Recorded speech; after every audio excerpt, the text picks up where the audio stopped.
Assalamualaikum warahmatullahi wabarakatuh.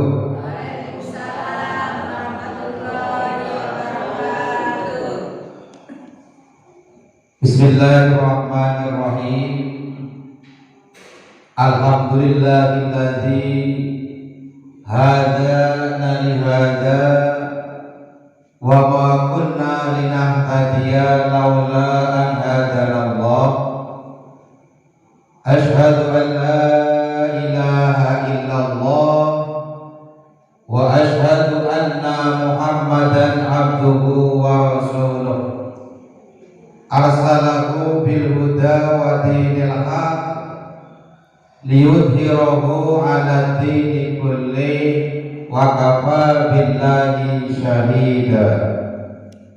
Allahumma shalli wa sallim wa barik ala Sayyidina Muhammad.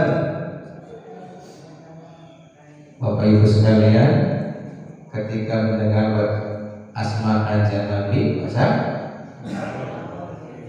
Allahumma shalli wa sallim wa barik ala Sayyidina Muhammad wa ala alihi wa ashabihi ajma'in.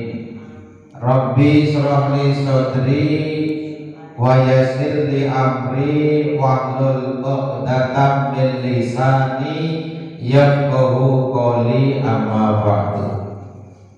Ingkang kula hormati para alim, para sesepuh Masjid Al-Ihsan, Masjid Al-Ihsan Desa Jatimulia, yang saya hormati Ketua dan Pengurus DKM Masjid Al-Ihsan, juga hadirin bapak-bapak dan ibu-ibu serta adik-adik pelajar yang semuanya semoga dimuliakan oleh Allah Subhanahu wa taala. Mari kita sama-sama memanjatkan puji syukur kehadirat Allah Subhanahu wa taala atas limpah nikmatnya. Alhamdulillah, pagi ini kita masih diberikan kekuatan oleh Allah Subhanahu wa taala sehingga kita bisa menjalankan ibadah sholat subuh dalam kondisi yang cukup prima ini. Mudah-mudahan kondisi kang kene sehat walafiat terus menerus hingga masa-masa yang akan datang, sehingga kita bisa beribadah kepada Allah dan kita yang sebentar lagi akan meninggalkan bulan Ramadan. Kalaulah kita tahu apa yang sesungguhnya ada di dalam bulan Ramadan, maka tentu kita pengen di dalam satu tahun itu Ramadan kabeh. Cuma kita hanya sekedar mendengar katanya Ramadan begini-begini. Jadi kita kadang kurang begitu maksimal di dalam melakukan amaliyah Ramadan. Kita cuma tinggal beberapa hari lagi. Kita manfaatkan eman-eman, maka akhir Ramadan kita malah males tarawihnya, males tadarusnya. Sayang-sayang, sebab tahun depan kita belum tentu akan menjumpai kembali. Oleh karena itu, waktu yang tinggal beberapa hari ini, ayo kita semakin giat beribadah kepada Allah Subhanahu wa taala. Sholawat dan salam semoga senantiasa Allah limpahkan kepada baginda kita Nabi besar Muhammad sallallahu alaihi wasallam dan juga pada para keluarganya, sahabat-sahabatnya serta para pengikutnya. Semoga kita semua kelak akan dapatkan syafaatnya, amin ya rabbal alamin. Hadirin jamaah kuliah subuh yang dimuliakan Allah, Rasulullah pernah memprediksikan, pernah meramalkan bahwa nanti di akhir zaman umatku akan jauh dari agama, atau sing agama. Seperti sabdanya, kata Nabi, ya'ti 'alan nasi zamanun, akan datang suatu zaman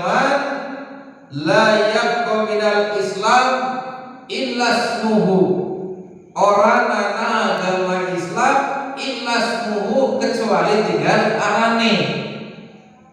Islam cuma tinggal namanya doang.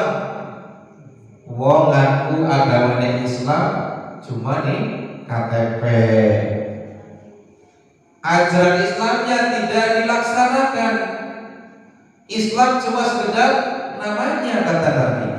Waladina wala minaddin illa smuhu. Agama cuma tinggal namanya saja. Engkau di akhir zaman.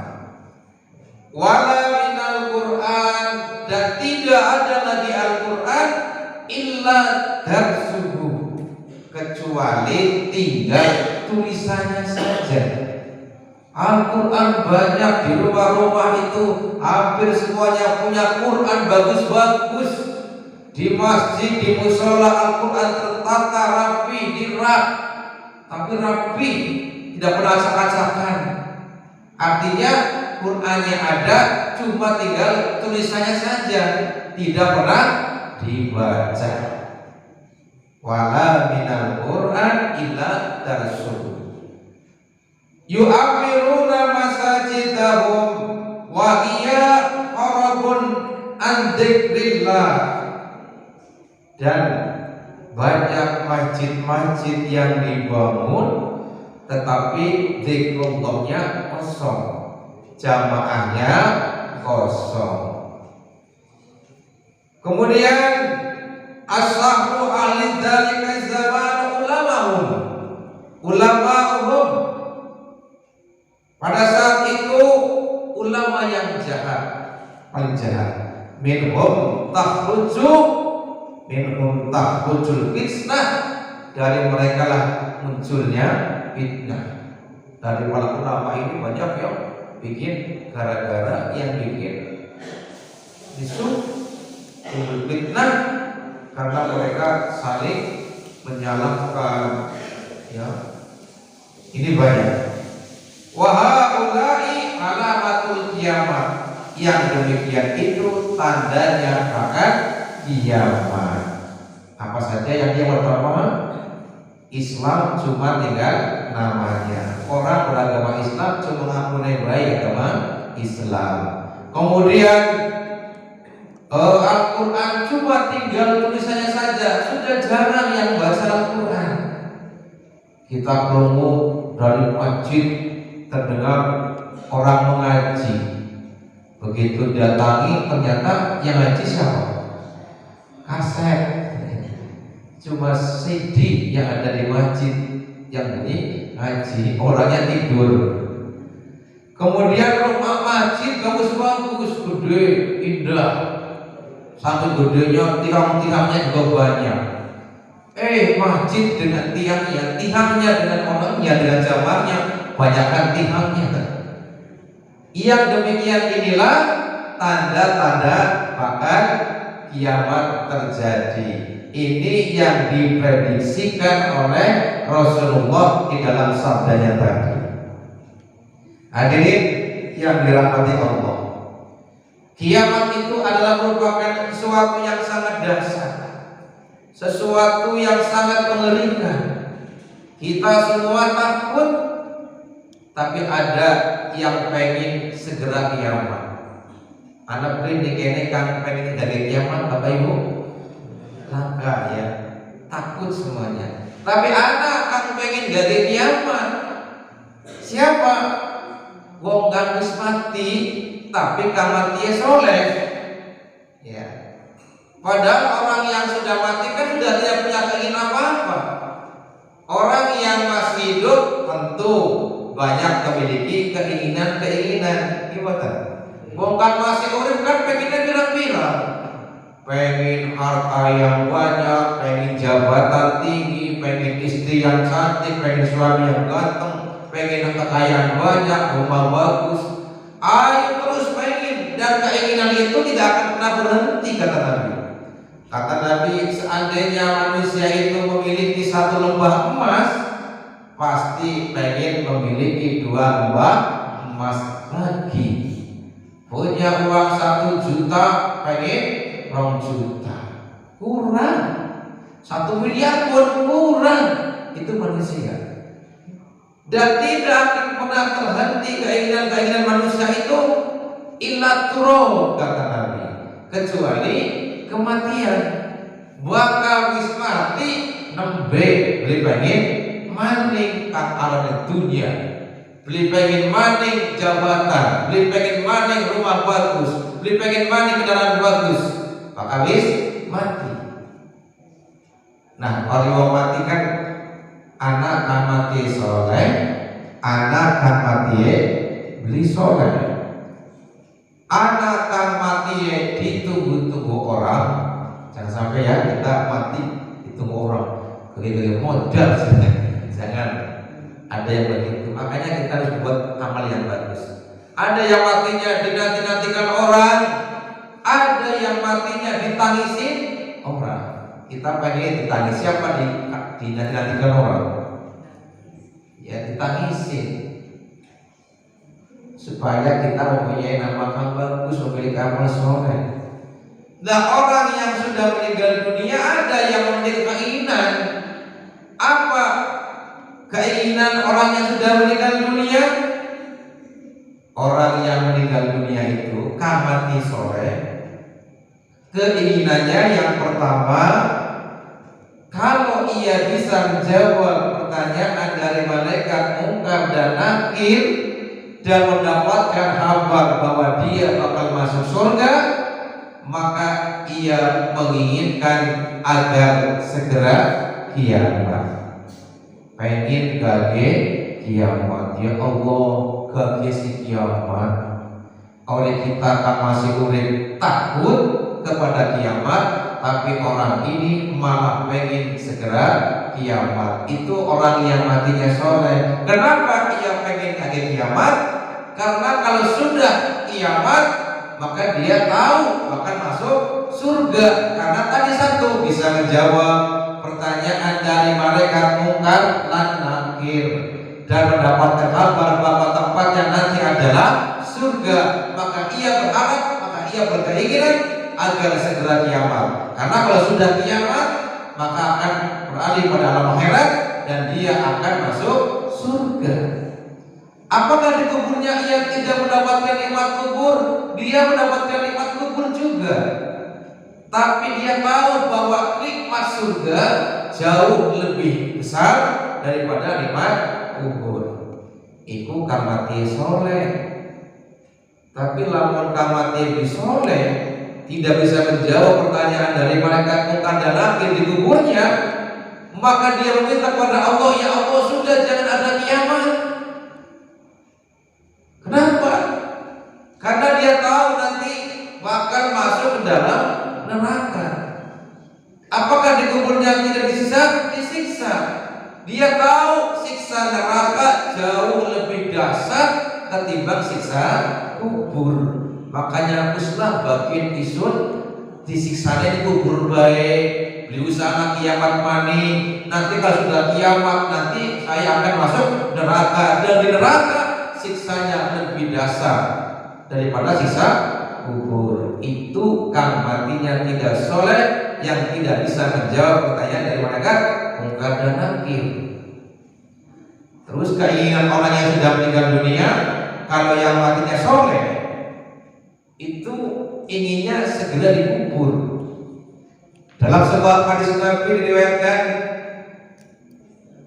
ketika idza wudi'atul janazati ala anfa'umur rajul, ketika mayat itu sedang diusung di atas punggung orang, ya, ketika itu dia sedang diusung, sedang digotong di atas katil.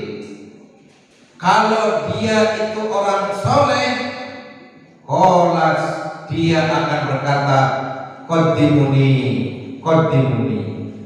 cepat antarkan saya ke kubur. Qaddimuni, cepat. Itu orang yang sedang digotong di mayit sedang digotong itu ngomong begitu. Kalau dia itu adalah orang yang soleh, pengen segera dikubur. Ya, ketika digotong la ilaha illallah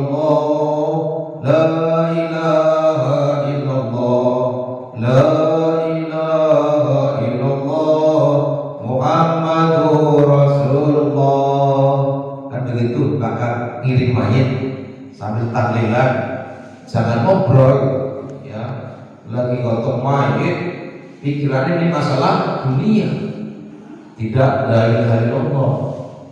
Ketika sedang digotong itu mayit kata kodimuni, cepat-cepat antarkan saya ke kubur. Itu kalau orang yang matinya soleh. Kalau yang matinya tidak soleh, wa ikanat ghairu soleh, qalas, maka ia berkata, ya wailaha aina tadhamuni, celaka saya mau dibawa kemana ini? Itu masih digotong, sudah ketakutan. Orang yang matinya tidak soleh, itu mayat berkata begitu. Cuma kita tidak mendengarnya. Allah menutup telinga kita. Semua makhluk itu bisa mendengarkan. Illal insan, kata Nabi, kecuali manusia ditutup telinganya, tidak bisa mendengarkan jeritan mayat yang sedang digotong. Andai kata telinga manusia bisa mendengarkannya, kata Nabi, lasoiko, maka bakal pingsan. Ya. Lagi gotong mayitnya ngomong, ya kabur orangnya. Nah itu. Jadi orang yang matinya soleh ini gak kiamat. Kiamat itu adalah bukan sesuatu yang dasar. Ketika nanti terjadi kiamat, maka kita akan mendengarkan suara trompet yang menggelegar. Karena dulu Allah setelah menciptakan langit dan bumi, kemudian Allah menciptakan trompet. Kata Nabi di dalam sebuah sabdanya yang datangnya dari Ibnu Abbas radhiyallahu anhu, Rasul bersabda, "Lama khalaqallahu samawati wal ardh khalaqas sur." Setelah Allah menciptakan langit dan bumi, kemudian Allah menciptakan trompet. Ya. Walisuri ihda asyara dairah, dan trompet itu ada 11 lubang. Trompetnya itu yang Allah ciptakan ada 11 lubang. Wa Allah Ta'ala Israfil alaihissalam, kemudian Allah menyerahkan trompet itu kepada malaikat Israfil. Wa huwa wadi'uhu ala famihi, kemudian oleh Israfil trompet itu dimasukkan ke dalam mulutnya. Ala famihi nadhiran bi basarihi ila ars, dimasukkan ke mulut sambil menghadap ke ars. Yang tadi yang melihat ke atas, mata yumaru sambil menunggu perintah dari Allah. Itu Allah menciptakan trompet setelah menciptakan bumi, ada 11 lubang, kemudian diberikan kepada malaikat Israfil, dimasukkan ke mulutnya, dihadapkan ke atas sambil menunggu perintah dari Allah untuk dibunyikan. Abu Hurairah ketika itu bertanya, ya Allah, ya Rasul, seperti apa trompet yang dimaksud? Kata Nabi, demi Allah yang telah mengutusku, trompet itu modelnya seperti tanduk. Katakannya Nabi, modelnya seperti tanduk dan terbuat dari cahaya. Demi Allah yang telah mengutusku, trompet tersebut lingkarannya itu, setiap lingkaran luasnya seluas langit dan bumi. Satu lubangnya itu, yang 11 lubang itu semuanya satu lubangnya seluas langit dan bumi, dan nanti akan dibunyikan sebanyak 3 kali. Ya Allah. Tiupan yang pertama, kata kanjeng Nabi, nanti menyebabkan semua makhluk kaget. Bapak Ibu, bagaimana gak kaget? Trompet segede itu, gede, lubangnya 11, setiap lubang itu luasnya seluas langit dan bumi, menyebabkan semuanya kaget. Itu tiupan yang pertama. Setelah tiupan yang pertama membuat semua kaget, kemudian trompet itu dibunyikan untuk yang kedua kalinya. Pada tiupan yang kedua kayak Nabi, semuanya mati. Ini bisa kita lihat di dalam Quran surat Az-Zumar ayat 65 ayat 68. Allah dawu a'udzu billahi minasyaitonir rajim. Bismillahirrahmanirrahim. Wa nufiqa bis-suri fasa'iqa man fis samawati wa man fil ard illa man Allah. Dan bertiupan trompet untuk yang kedua kalinya, maka binasalah penghuni langit dan bumi kecuali yang dikehendaki. Ikutin tiupan yang kedua. Ini dijelaskan pada Quran surat Az-Zumar ayat 68. Pada tiupan yang kedua, semua penghuni langit dan bumi hancur binasa illa man Allah, kecuali yang dikehendaki oleh Allah. Siapa maksudnya yang dikehendaki oleh Allah? Yang saat itu masih hidup adalah malaikat Jibril, malaikat Mikail, malaikat Israfil, malaikat Israil, dan malaikat penjaga ars. Itu yang dimaksud dengan yang dikehendaki. Semuanya hancur kecuali malaikat tadi. Kemudian Allah berkata kepada malaikat Israil, wahai Israil, sudah kau cabut semuanya? Sudah ya Allah, kecuali tinggal kami, yaitu malaikat-malaikat yang tadi. Wahai Israil, cabut teman-teman juga. Akhirnya malaikat Mikail, malaikat Israfil, malaikat penjaga ars, dan malaikat yang tadi masih hidup dicabut juga nyawanya oleh malaikat Israil. Wahai Israil, sudah semua kata Allah? Sudah ya Allah, tinggal hamba sendirian. Kemudian Allah berkata, wahai Israil, kullu nafsin dha'iqatul maut. Wahai Israil, kabeh kang urip kang bernyawa bakal mati. Mendengar dawuh Allah itu, malaikat Israil pun kemudian tahu diri, berangkat ke sebuah tempat untuk mencabut nyawanya sendiri. Ambil tempat di antara surga dan neraka.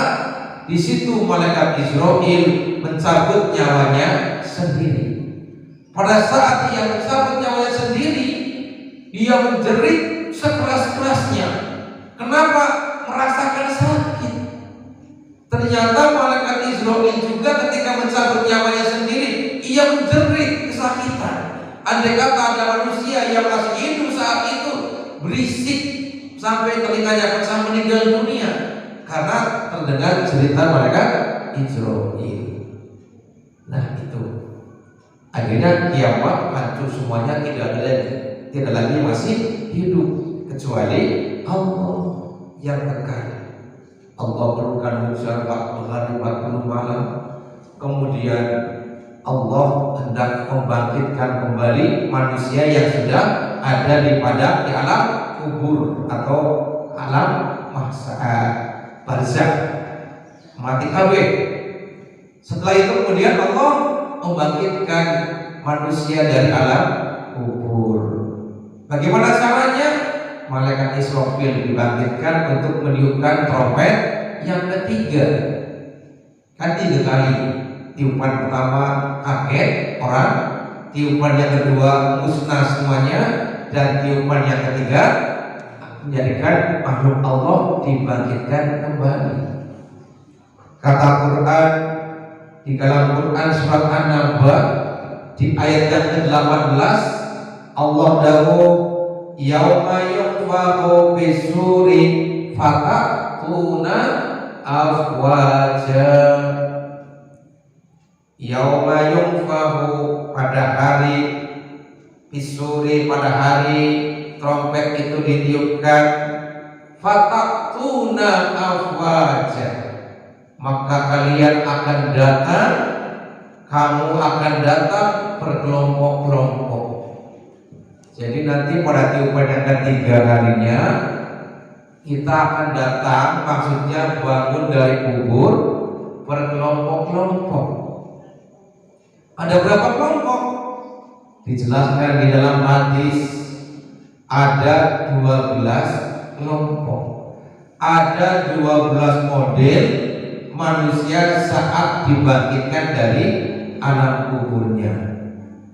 Seperti apa model-modelnya?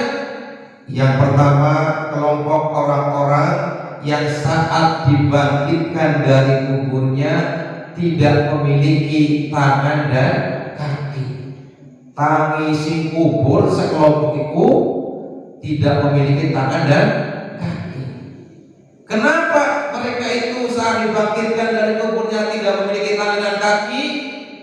Karena orang ini saat masih hidup di dunianya suka menyakiti tetangga.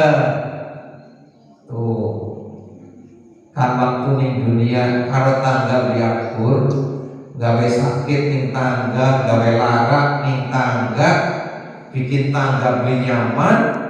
Nanti saat tangi dari kuburnya apa bu? Langkah tangan ya langkah sikit. Ya Allah, naudzubillah min dzalik.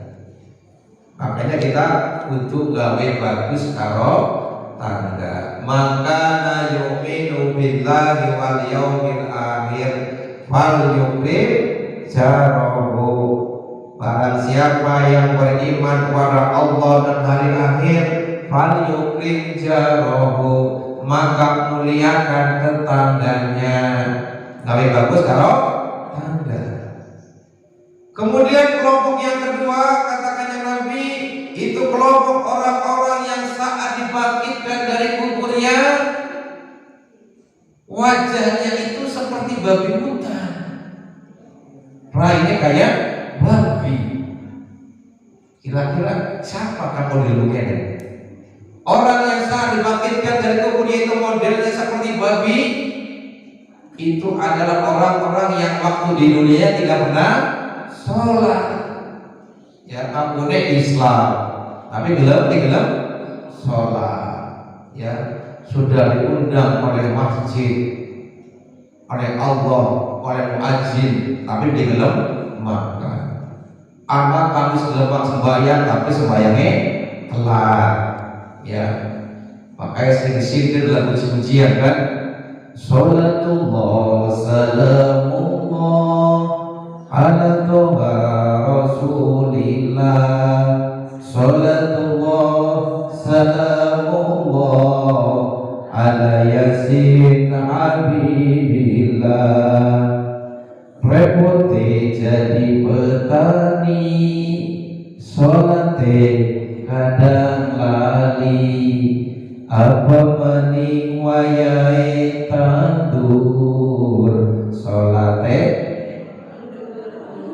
iya salate diundur-undur. Salatullah salamullah ala toha rasulillah. Salatullah ala yasin habibillah. Repote jadi pedagang, salate kadang jarang, apa maning wayahe laris. Durung salat, iya durung salat ngakune. Kalau pejabat, repote jadi pejabat, salate kadang telat, apa maning wayahe rapat, salate diunda-unda. Salatullah salamullah ala toha rasulillah.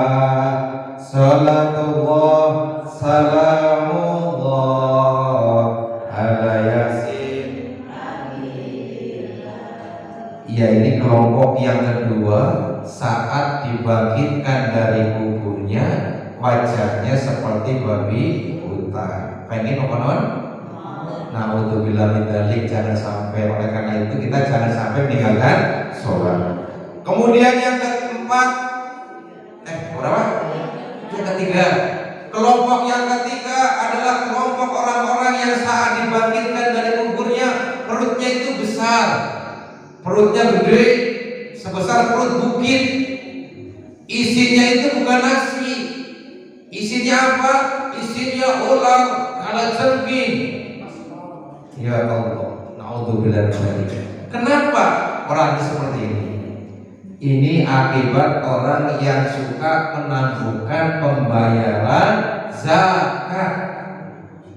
Tidak mau bayar zakat. Nanti saat dibangkitkan dari kuburnya itu perutnya besar sebesar perut bukit. Ya, makanya kita yang punya harta wajib dizakati.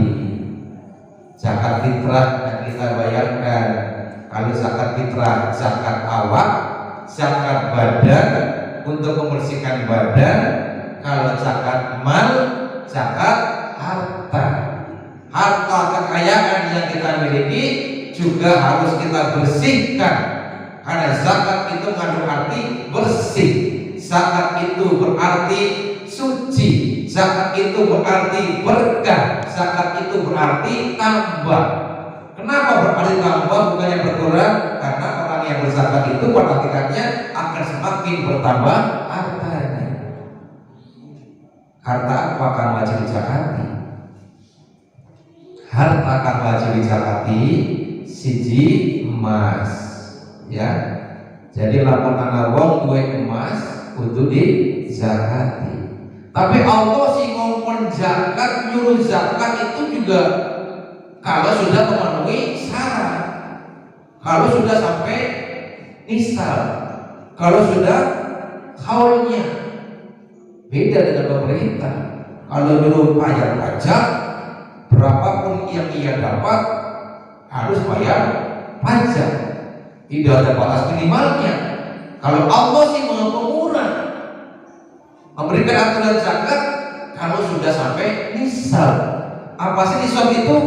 Nisab itu batas minimal harta yang wajib dizakati. Itu namanya nisab. Kalau belum sampai nisab tidak wajib zakat. Berapa nisabnya? Emas. Emas itu wajib zakat kalau sudah sampai nisabnya, yaitu 93,6 gram. Itu nisabnya. Kalau belum sampai segitu mah tidak wajib. Coba kalau pemerintah sih dapat uang 20.000 pajak, ya, dapat honor 100.000 kena pajak. Kalau pemerintah enggak, kalau Allah enggak. Wajibkan zakat emas juga kalau cuma 10 gram, 20 gram, 80 gram belum wajib zakat. Wajib zakat kalau sudah sampai 93,6 gram. Itu nisabnya. Berapa zakatnya?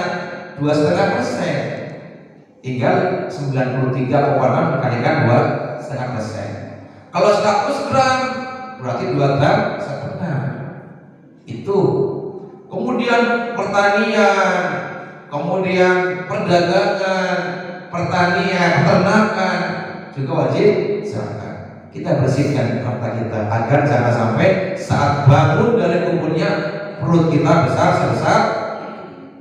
sebesar perut bukit yang isinya penuh dengan ular dan kalajengking. Kemudian kelompok yang ketiga, kelompok orang-orang yang saat dibangkitkan dari kuburnya itu darah mengalir dari mulutnya. Bangun dari kubur, dari mulutnya keluar darah. Kenapa? Orang ini adalah orang yang pada saat di dunianya suka berbohong di dalam jual beli. Wong dagang orang yang sangat diobatakan. Orang dagang tawar-menawar harganya sekian, oh belum dapat, belanjanya aja itu segini, padahal nggak sampai segitu ya. Tinggal bilang aja belum nyampe gitu aja. Jangan bohongin ya. Jangan bohongi yang cacat, diobatakan.